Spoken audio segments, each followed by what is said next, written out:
নমস্কার, আমার নাম অনুষ্কম্পা দাস।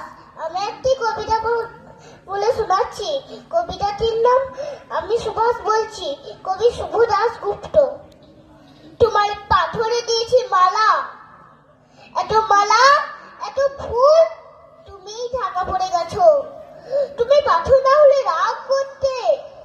56 বছর আগে মধ্যরাতে এলগিন্ডরের 3 তলার ঘরে আলো জ্বলছিল। চাদর গায়ে এক ছায়া মূর্তি পায়চারি করছিল অবিরাম।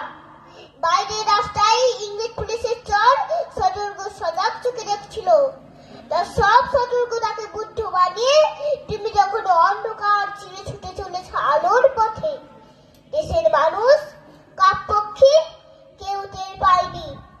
তুমি চলে যাবার পর 56টা শীত, বর্ষা, গ্রীষ্ম উঠাও।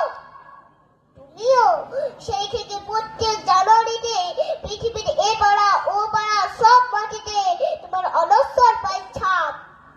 সব লাই ফেলে তোমার বুকের বারুদ, সব কুচকাওয়াজে তোমার সিনার ছন্দ।